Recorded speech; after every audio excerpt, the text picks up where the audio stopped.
niya sa likod, Ibon, United States of America. Ayan mga tol, $250. So ayan mga tol. So dahil alanganin ako, no, sabi ko sa kanya, bibilin ko yan mga 15. Kasi alanganin ako eh. Pero pagka mga tol, tinignan niyo to sa sa Google, no. Lalabas talaga siya 25,000, no. Ayan, itong coins na to. Ayan. Pagka ni-research niya yan. So, ayun yung nilagay niya na price, oh. Pero binili ko siya 15 mga tol. $250 na pera ng Amerika. Binibili daw ni Sir Alan ng 15,000. Totoo ba ito? At yan po ating tatalakayin sa bidyong ito. Lamang ang may alam.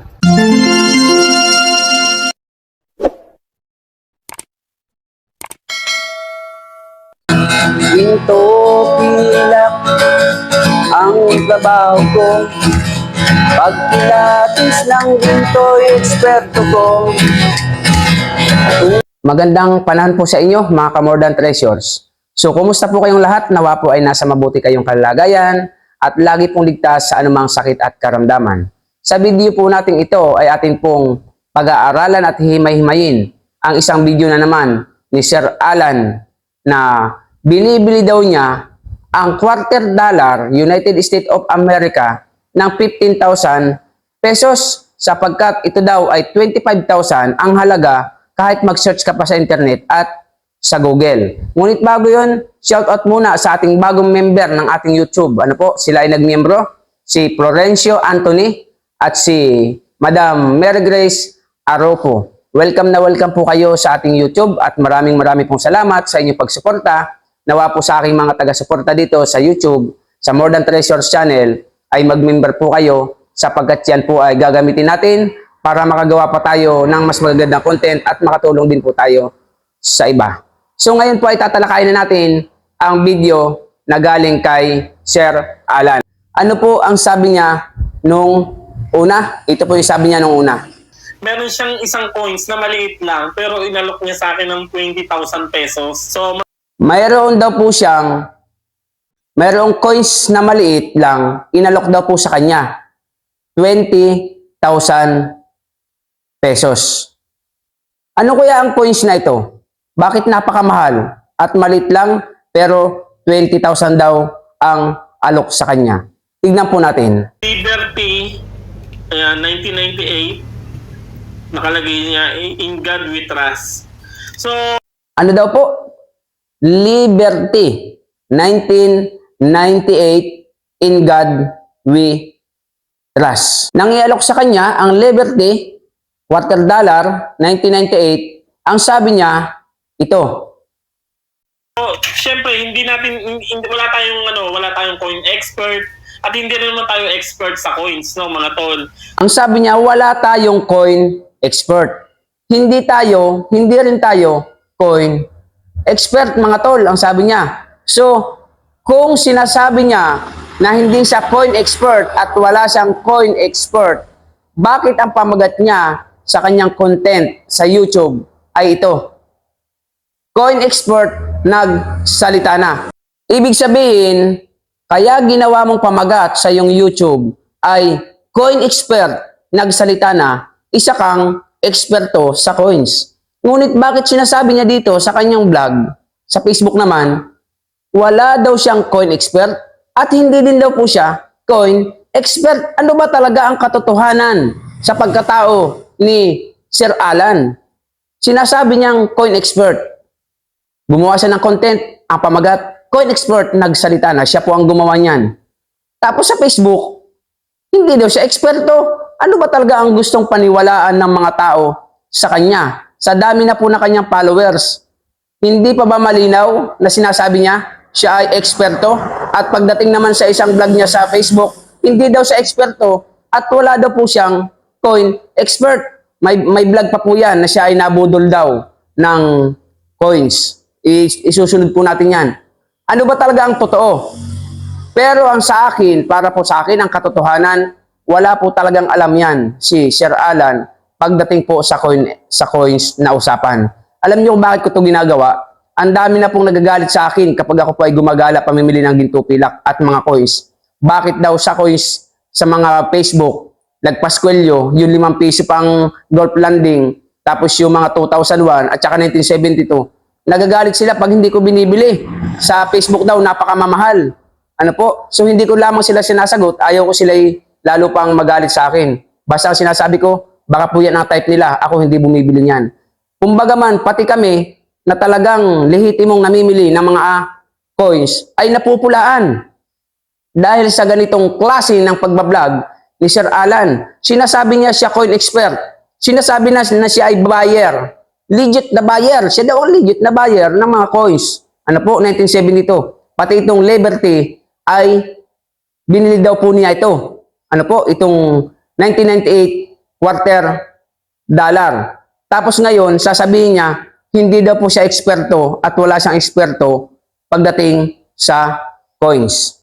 Malinaw na hindi po nagtutugma ang kanyang mga sinasabi. Sa YouTube, coin expert siya. Sa Facebook, wala siyang alam sa coins kasi hindi nga po siya eksperto. Kayo na po taong bayan ang humatol. Ano ba talaga ito si Alan? Coin expert ba talaga ito?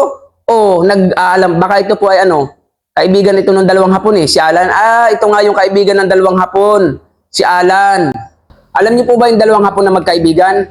Yun po ay si Haka-Haka at saka si Kuro-Kuro. Tapos, pagpunta po nila dito sa Pilipinas noong World War II, nakilala po nila yung kaibigan nilang Pinoy. Ang pangalan man ng Pinoy ay si Alam-Alam.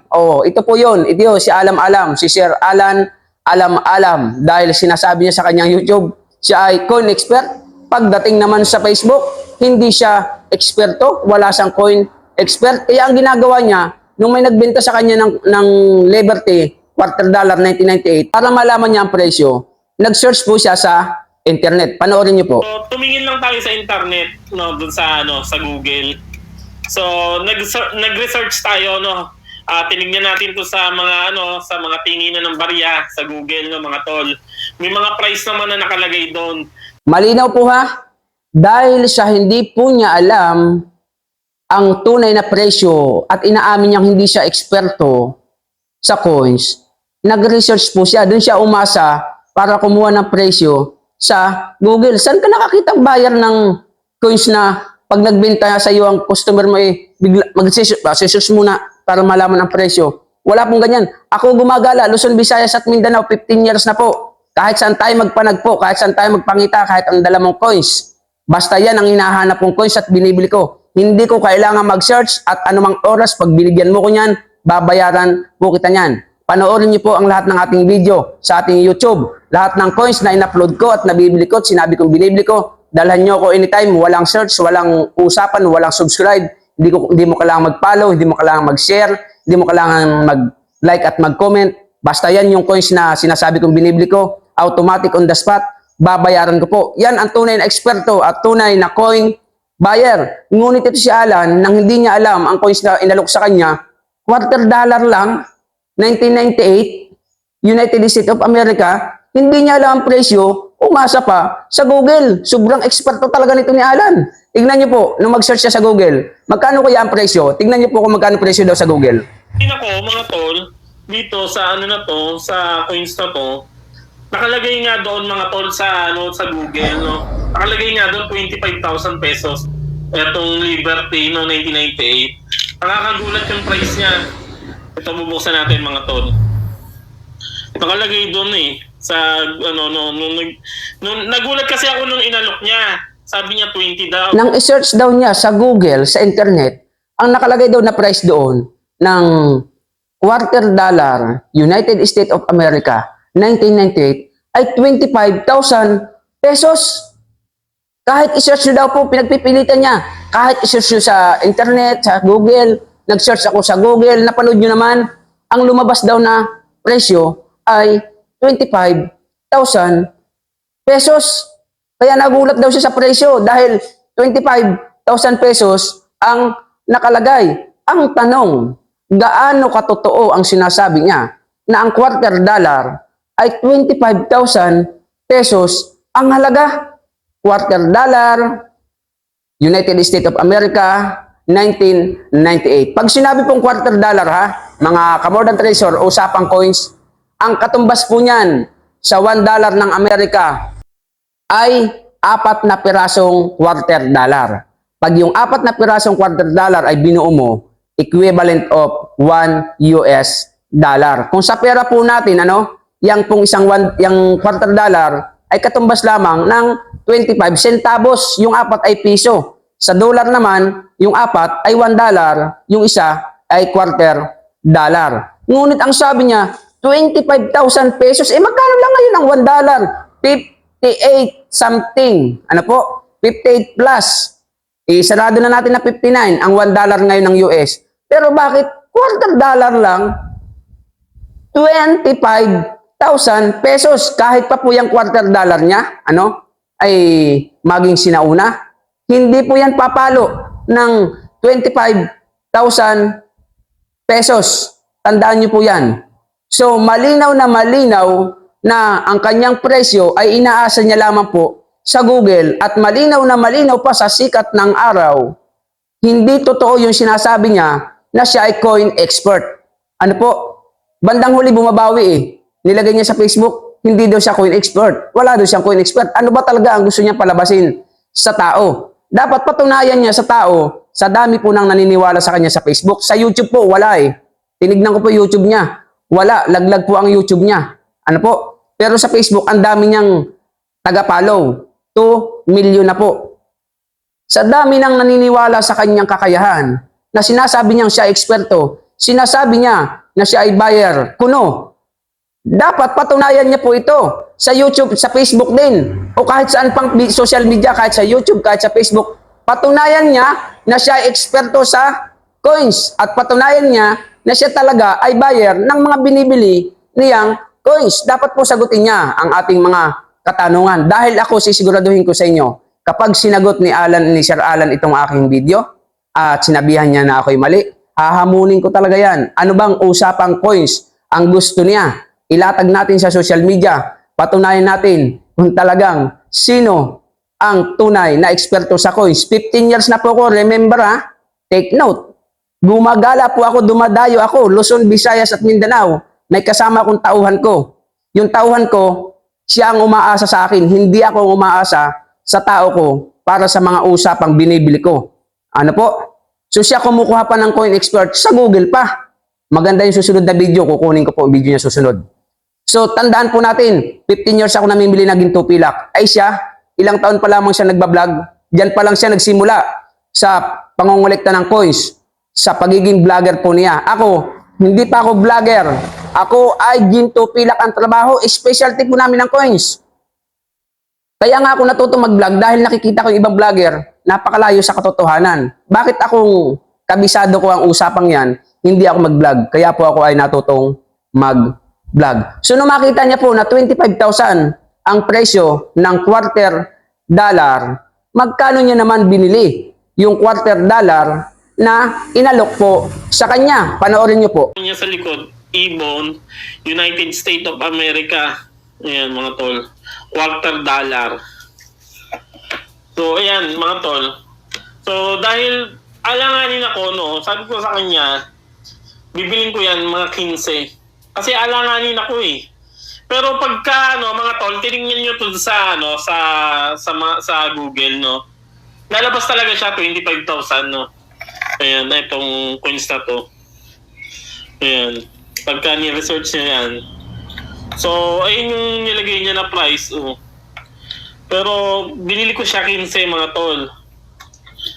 Tapos, itong mga to, binayaran ko lang sa kanya na 1,000. Ito. Itong mga to. Dahil daw po sa hindi siya sigurado, sa coins na ito, kung ito daw ba talaga yon, kung ito daw bang nasa Google ay yung coins na hawak-hawak niya. It's a very simple lamang po eh. Napakasimpleng usapin. Hindi daw siya sigurado kung yung coins na hawak niya na inalok ng tao ay yun yung coins na nasa Google. Kasi yung nasa Google is 25,000. Simple lang. Tignan mo lang. Napakagaling pala talaga nito ni Sir Alan eh. Sinabi niya na sa kanyang dollar na quarter, 1998. Kahit hindi niya po sabihin sa akin dollar na quarter po yan. Meron po ako dyan sa bahay. quarter dollar. Ang nakalagay sa kanyang taon, sinabi niya kanina, 1998 Liberty. Yan po ay quarter dollar. Pero hindi niya ma-mention kung yan daw po yung lumalabas sa Google kung magkatulad sila. At dahil sa hindi siya sigurado, magkano bili niya?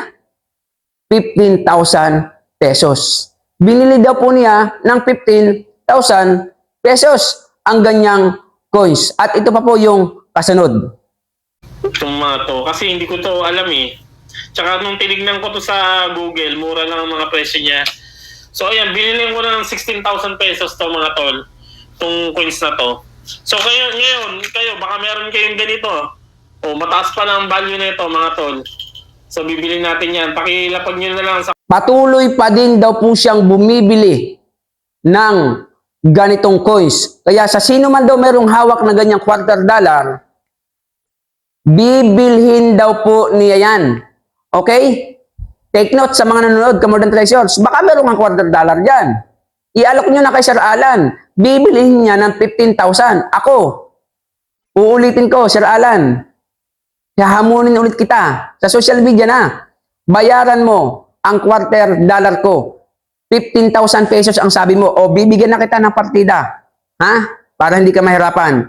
Kunin mo na lamang sa akin ng kahit po 300 pesos o 200 pesos na lamang ang isa ng quarter dollar. Bago ka kumasa, gagawa tayo ng kasunduan, walang atrasan, kasunduan sa isang abogado with notaryo na bibilhin mo ang lahat ng quarter dollar ko. Sisiguraduhin ko sa iyo, Boss Sir Alan, kahit pa sabihin mong limpak-limpak na ang pera kasi nagko-comment po sa akin, ay iba pang mga account, baka mga followers niya. Limpak-limpak daw ang pera ni Sir Alan. Kinita daw po niya sa pagbablog sa Facebook. Ano daw ba ang narating ko na? Ibig sabihin mayaman na si Sir Alan. Pero sisiguraduhin ko, yung limpak-limpak na pera niyan, limpak-limpak na kahihiyan ang aabutin niyan kapag pumatol sa aking hamon yan. Pero pag hindi yan pumatol sa hamon ko, ibig sabihin, hindi yan totoong tao, hindi yan totoong makipag-usap, at yan ay hindi totoong eksperto sa coins. Bibili niya daw po yan ng 15,000. 200 pesos na lang, ibebenta ko sa iyo mga quarter dollar ko. Basta pag kumasa ka, ilagay natin sa social media, Facebook man o YouTube, na binabayaran mo ang aking mga quarter dollar with agreement na may notaryo ng abogado. Sana mga Kamordan Treasures makaabot kay Sir Alan itong video ko. At sana ay sagutin niya itong video ko. Dahil pag hindi niya to sinagot, ibig sabihin, hindi siya talaga totoong buyer ng anumang coins na sinasabi niya at hindi po siya buyer, hindi po siya expert sa coins. Kaya kong patunayan kahit saan, kahit kailan, hindi eksperto sa coins yan, Sir Alan, at hindi yan legit na buyer. Ako, lahat ng coins na sinabi kong bibilin ko, ilang piraso man ang dalhin mo, anytime, babayaran ko. So sa mga bagong dating dito sa ating channel, More Than Treasures po ang ating YouTube channel. Pakisubscribe niyo po kung kayo baguhan pa. Paki-like, paki-share niyo po sa lahat ng ating mga kaibigan, GC, upang kumalat ang ating video, upang sa gayon ay mamulat sila sa katotohanan. Marami na po kasing mga naniniwala sa mga false teaching, sa mga maling turo patungkol po sa coins. Kilagpas kikwilyo, yung lagpas kikwilyo ko kadami, naka-upload po sa YouTube ko. Pinamimigay ko na lang, walang nagkiklaim, binili ko ng budong.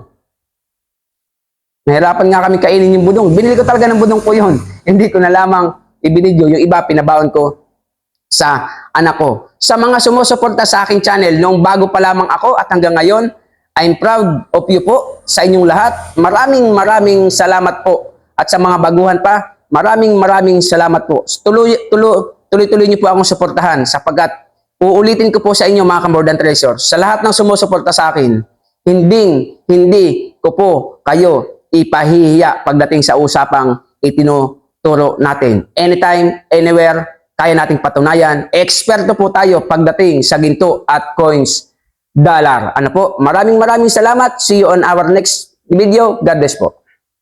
Ginto pilak ang trabaho ko.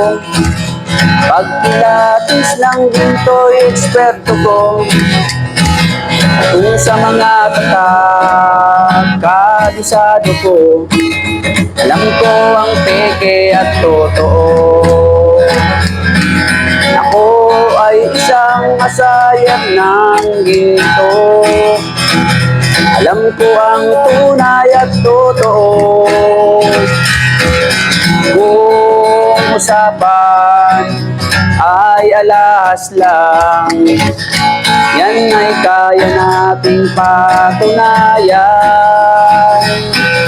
Ako ay alahero at asayer ng ginto.